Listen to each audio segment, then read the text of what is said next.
So Sentinels have done something absolutely crazy and they've signed Shroud to their Valorant roster. Not as a content creator or streamer, they've signed him to be a pro player again after he retired in CS. And I think it's genius. Obviously a move like this reeks of a marketing ploy and Sentinels to farm impressions and viewership, hence what it's kind of doing now. But if you look at it in a certain light, it looks like a very well thought out and rather intelligent move for Sentinels to make, despite the fact that it's probably cost them a lot of money in order to make it happen. So let's talk about this. Sentinels, most people need no introduction to this team, and that's kind of one of the main reasons why this works. Sentinels is one of the biggest brands within Valorant, and they've brought in one of the biggest brands, not only of just Valorant, a little bit of esports with the watch parties, but also tac shooters with Shroud's experience in CS.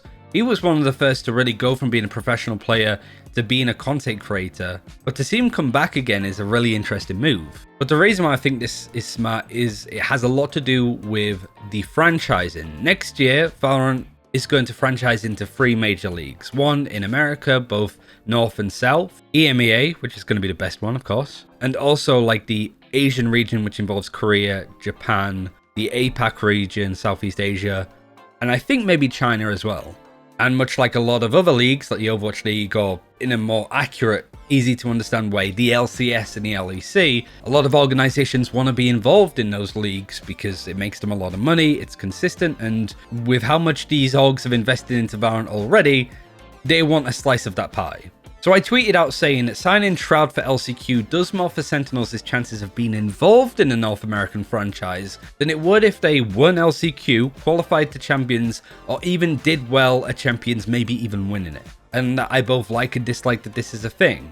Now, to caveat, I don't think the Shroud is a bad player. Whilst he's had no pro experience in playing Valorant up until this point, hell, even Ninja's had more experience being a pro player within Valorant than Shroud has. Shroud obviously has a lot of experience from CS and has really good rapport with other players on that Sentinels roster that he was on C9 with, for example, Shazam. And considering how Shazam has worked alongside players and coaches like Raucus, that rapport, understanding, and making sure that you're on the same wavelength is clearly important to how Sentinels functions as a squad. So this move isn't bad in that way at all, and Shroud can probably still do it, I have no doubt. But I guess a lot of people were expecting Sentinels to go in another direction, signing maybe a young and upcoming player like Kampeki was to come in, do some work, and, you know, be the next big name that people can flock to as an upcoming huge talent. But there's a reason why that doesn't work. We'll talk about the elephant in the room first, which is the marketing side of it. Already in an hour, this video has 1 million views on Twitter. It's been shared multiple times. It's currently trending on my Twitter, and it's all over Reddit, not only on the Valorant subreddits, but I believe it's on the CS one as well. It's been spoken about everywhere. Everybody has an opinion to share on it, of course. And most people are predicting that the viewership for NA's Last Chance qualifiers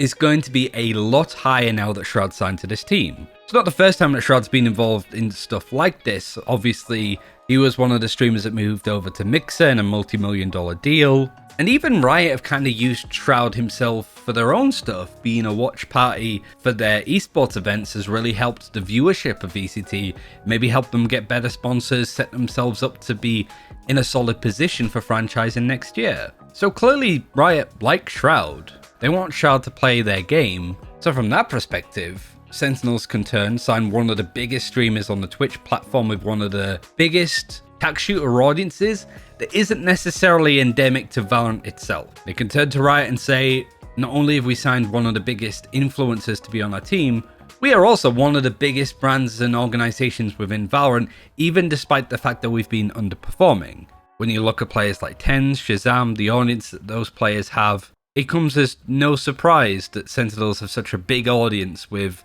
the players that they have and the way that they carry themselves in the scene. But that goes over to the other aspect of this for Sentinels, which is legacy.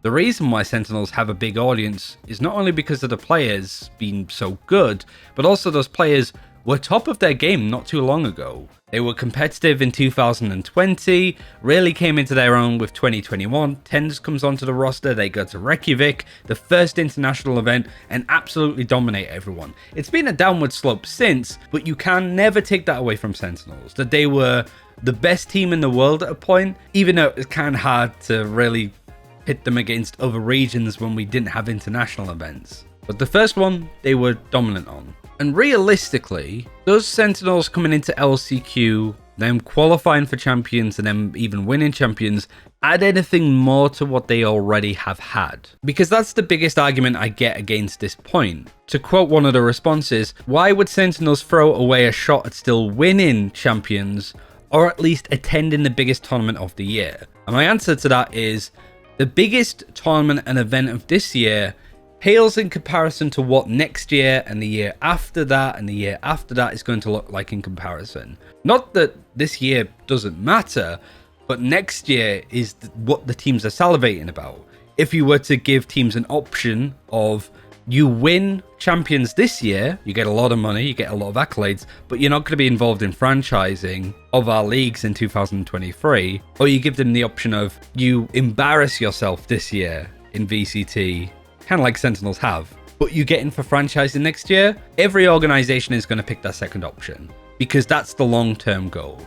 And signing a young and upcoming player to do well at LCQ or champions for Sentinels at this point in time is not thinking about the long-term gain, it's thinking about all of the short-term ones. For example, let's use Ascend. They won champions last year. What are the chances of Ascend qualifying for the franchising of EMEA next year?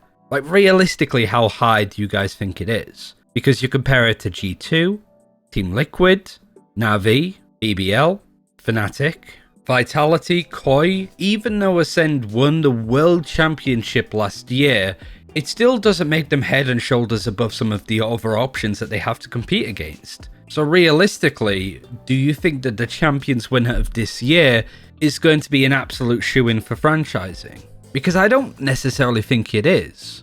Not over teams that have been involved very early on in the scene, had ignition events, been involved in the LEC, been involved in CS and other tac shooters, or other franchise leagues across esports, having a game changers roster, having stable income, having a big content creation audience, having good merch sales. Maybe Sentinels picking up a young player, sorting their act out and doing well to qualify for champions would be a really good look for them.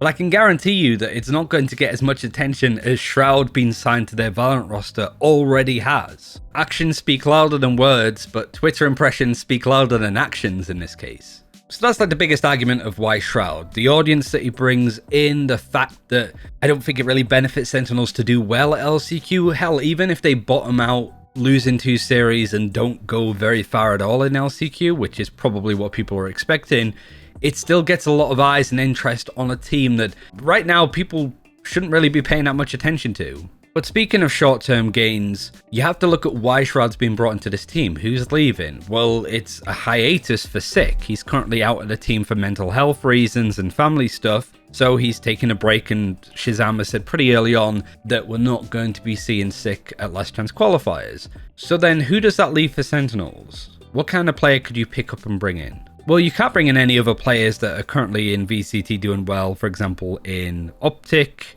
in XSET, or any of the other teams that are currently in LCQ, like the Guard or C9, etc. And if you wanted to, even if you wanted to bring in a player from a tier 2, tier 3 team, let's say Ghost, because they're not in LCQ, they wanted to pick up a player from there, of course those teams are going to ask for an astronomical buyout because it's Sentinels. Everybody saw how much money the Tens went for, to the point their buyouts increased a huge amount in North America to make sure the teams made money from big organizations picking up these up-and-coming players. Well, what's the point in doing that if you might only be playing it for one event? Sick could come back after LCQ to play some of the other third-party events after Champions and at the end of this year. So why spend any money on a player that you don't even know if you're going to have for long? Now, Shroud, because he's a streamer, isn't on a team, isn't involved in organization buyouts or anything of the like, at least I don't think so. And realistically, I don't think it's going to bother Shroud if he plays 2 best of 3s and that ends up being it. He clearly has an itch to play competitively again, probably making a good amount of money from doing so, and also he's going to get a big chunk of an audience of Sentinels to go and check him out, benefiting both parties. Also, if you're thinking long-term for Sentinels, even if you do badly at LCQ, you don't qualify for champions, but you get into a franchise spot, there's going to be a lot of players being dropped from organizations that don't make franchising, that you can cherry pick the best ones, probably get it for a fraction of the amount than you would now, and entice those players in to say, if you join us, you're going to be part of one of the biggest organizations involved in the official franchising league of Riot. Hypothetical example, the guards don't get into franchising next year. Sentinels could pick up Trent. You see why it's a good idea to sort of wait and not pick up anybody now? And if you do pick up somebody now, it makes sense to do something a little bit more audacious than a player that might be the next Simple in 5 years, but currently has 2,000 followers on Twitter and 200 viewers on Twitch. It's a shame that that's kind of the parameters that people look at, but that's the negative side, I suppose, of franchising, at least to an extent. The transfer market between the end of this year and the start of next is going to be bonkers. We're going to see moves like this left, right, and center. But at this moment in time, when we don't really know who's going to be involved in next year or what it's going to look like, it makes sense to make the biggest noise that you can in comparison to thinking for the future.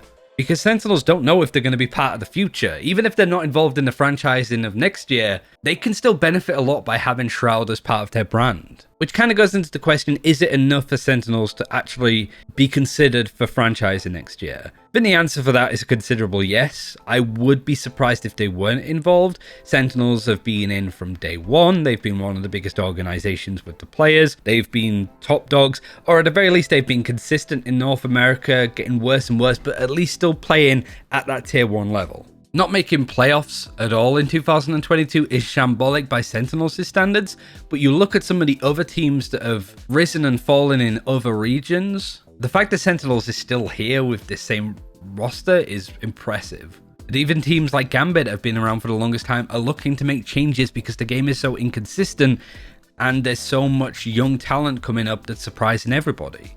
But I wouldn't necessarily say that Sentinels are home and dry in the franchise league. You look at organizations like G2, for example, in comparison, who I think are 100% guaranteed to be in the EMEA one. Not only have they been consistently at the top, they've been at some international events, they've also ran their own Ignition events, they've also got a good relationship with Riot from being in the LEC, have been involved in various leagues and other esports. They have a Game Changers team that's top of their game within EMEA as well. Have a big brand and audience with players like Mixwell and Nuki, and sort of tick more boxes than Sentinels. But Sentinels are very good at just being the biggest name in esports. If you speak to normal, casual Valorant players and you ask them to name a top Valorant pro team, they'll probably still mention Sentinels despite the fact that the results have not looked as good. So a move like this, well, the fact of making a video on this kind of says it all, right? Everybody has an opinion, everybody's signal boosting this, and all of this can be used for Sentinels to go to Riot and say, nobody is bigger than us. We might not be the strongest team at the moment, but we bring an audience. We bring non-endemic viewers now that might be interested in Valorant from doing a move like this. The Sentinels have that money, power, and the ideas of creativity to bring an audience in. And that's going to speak volumes to Riot, but should it, I think is the question. Thanks for watching, take care, subscribe if you want more esports stuff, yada yada. See you soon, bye bye.